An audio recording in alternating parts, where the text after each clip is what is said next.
Ndakuramukije amahoro y'Imana nabane nawe inshuti y'umusaraba, ndizera ko umeze neza uguwe neza. Uyu ni wa mwanya w'ikiganiro ibanga ry'ubutsinzi twama twabashyikirije. Imana yo mu ijuru ihabwe icyubahiro. Ndagira ngo tuganire ijambo ry'Imana. Wowe utarakora subscribe turagusaba ko wakora subscribe kugira ngo dushizeho ikiganiro ujye uhita ukibona, hanyuma ugisangize inshuti zawe. Uzaba udufashije umurimo mwiza w'Imana kandi Imana izaga ibiguhera umugisha. Nawe uhora ubona bino biganiro wajya ukora like, ugakora comment. Imana iguha umugisha, Yesu akugirire neza. Hanyuma turabona abantu badufasha kubihereza abandi inshuti zabo. Imana ibaduhere umugisha. Abantu babishyira kuri stati, Imana ibaha umugisha.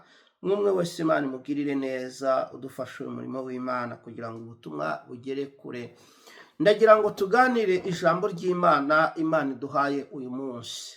Ndagira ngo dusome igitabo cy'Itangiriro ibice 26 umurongo wa 12. Haravuga ngo Isaka biba muri icyo gihugu muri uwo mwaka yeza ibiruta inshuro 100. Uwiteka amuha umugisha, uwo mugabo aba umukire, agenda arushaho ageza aho yabereye umukire cyane. Yari afite imikumbi n'amashyo n'abagaragu benshi, atera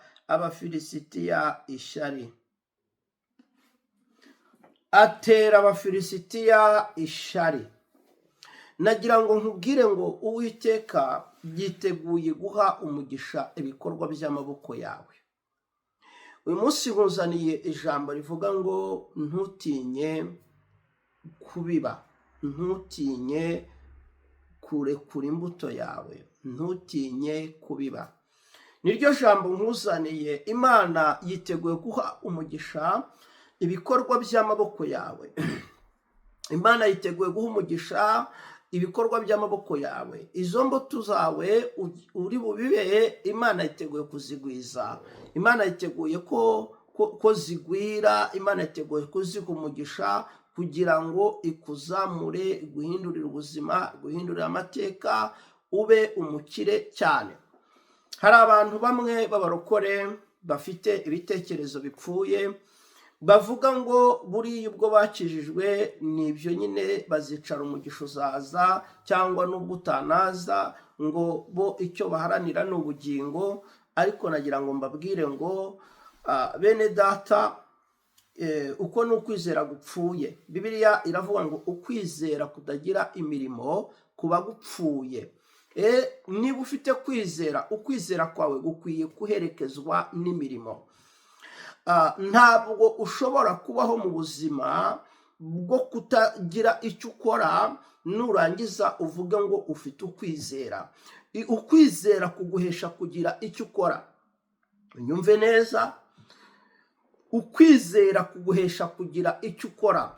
Uyu munsi ushobora kuba wicaye nta kazi ufite, ariko hari abantu bicaye ariko bakora. Hari abantu bicaye ariko bakora. Hari abantu bicaye ariko bafite ababakorera. Hari abantu bicaye ariko bafite imbuto barekuye ziri kubyara umugisha. Bafite ibyo bashoye hirya no hino biri kunguka. Hari abantu bicaye. Bene uyu muntu rero ntukamurebe ngo umwishinge. Ntukamurebe ngo umwishinge. Ndashaka kukubwira iki ngiki. Ndashaka kukubwira ngo Bibiliya iravuga ngo umuntu udakora ntakarye. Bibiliya iravuga ngo nzaha umugisha ibikorwa by'amaboko yawe. Bibiliya iravuga ngo ukwizera kudafite imirimo kuba gupfuye. None se urashingira he umbwira ngo uzicara gusa? Imana yaravuze ngo buriya bizaza, ngo biriya bizasohora. Biragusaba gutekereza, biragusaba kubyara ibitekerezo, biragusaba gushyira mu bikorwa iki ibitekerezo byatekereje, biragusaba kugira icyo ukora kuko imana yiteguye kuguha umugisha. Reka nkubwire ukuntu imana imeze yo. Imana yiteguye guhera ku ntambwe yawe imwe wateye. Hari abantu bajya bavuga ngo ubwo nkijijwe birahagije. Bene data mureke mbabwire, imana yiteguye kuguha umugisha. Imana yiteguye kuguha ubukire. Ubukire rega ubundi n'ubw'abantu bemera imana, bemera n'uko imana igutanga.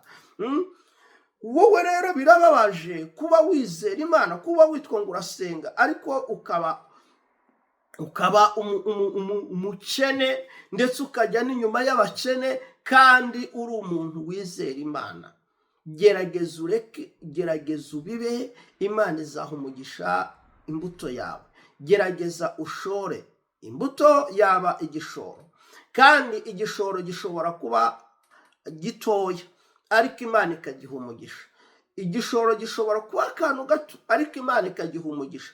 Ntukabeho nta kintu uri kurakora, ntukabeho nta kintu uri kuratekereza, ntukabeho wicaye gutyo gusa. Oya, nubwo wanicara ariko wicare hari ibyo uri kuratekereza, ariko wicare hari ibyo urimo wiga, ariko wicare hari ubumenyi urimo wiga, ariko wicare hari abandi uri kwigiraho, ariko wicare hari ibyo urimo urakora, wicare hari icyo wicaranye.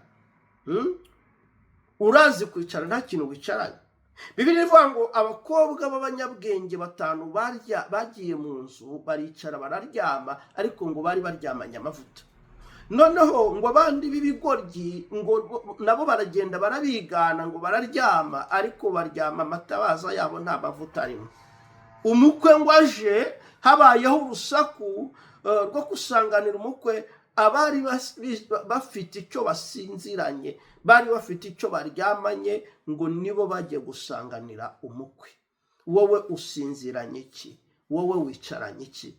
Nagira ngo nkubwire ngo haguruka. Imana yiteguye guhagurukana nawe. Imana yiteguye guha umugisha ibikorwa byawe. Imana yiteguye guha umugisha ibikorwa by'amaboko yawe.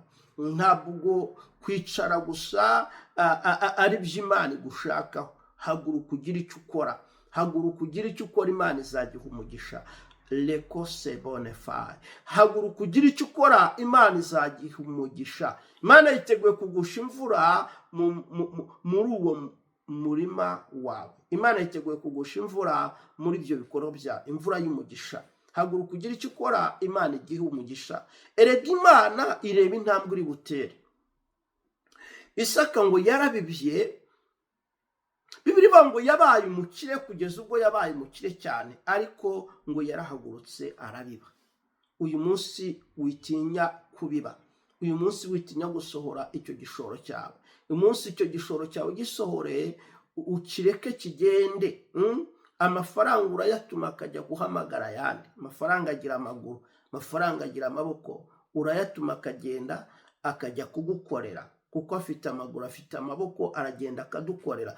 Amafaranga yawe rero nubwo yaba ari makeya, yatuma agenda ahamagara ayandi. Ushobora gufata 1000 ukagituma kikahamagara ikindi 1000. Ushobora gufata 100 ukabituma bigahamagara ibindi 100,000, cyangwa iby'amanyarwanda cyangwa iby'amarundi. Ushobora gufata 1,000,000 w'amarundi cyangwa w'amanyarwanda cyangwa aho uri hose, ukawutuma bitewe na valeri n'agaciro amafaranga yaho uri afite. Nta mafaranga aba makeya. Wowe yatuma arahamagara yandi. Gusa biragusaba gutekereza, ese nyatume gukora iki? Nyatume gukora iki? Wowe tekereza, nurangiza ayo mafaranga makeya uyatuma ari bugende kubyara yandi. Uyu munsi nagira ngo tuganire kuri iri jambo rivuga gukora business. Gutinyuka business, uratinyuka. Abantu bakora business bose n'abantu batinyuka. Iyo umucuruzi afashe amafaranga akagenda kurangura, ngo abashoye ababibye imbuto ye, abayibibye, ariko aba yizeye ko iyo mbuto iri bugaruke ikamugarukaho kandi ikagaruka yungutse. Rero gucuruza birasaba kugira ngo ugire ikintu ubona, kugira ngo ukire, kugira ngo ubone amafaranga, biragusaba gutinyuka, ugakora, ugashora, ukarekura. Iyo washoye birunguka, kandi nubwo bitakunguka uyu munsi ejo bizunguka, nubwo bitakunguka ejo bundi bizunguka. ntukabeho wicaye uvuga ngo narananiwe, byarananiye. Oya, gira ikintu utekereza, nurangiza ugikore. Nta gishoro kiba gitoya, igishoro cyose wagiheraho ugahindura ubuzima bwawe. Imana iguha umugisha, Imana ikugirire neza, Imana iguha umugisha. Navuze Imana iguha umugisha, Imana ikugirire neza. Ko wumvise ibyo mvuze, haguruka ugende ubikore, Imana izabiha umugisha. Bibiliya iravuga ngo Isaka yarabaye umukire kuko yahagurutse agakora. Imana iguha umugisha, nawe haguruka ukore, urekure imbuto yawe, Imana izayigwiza. Yesu aguha umugisha, ugire ibihe byiza. Shalom shalom.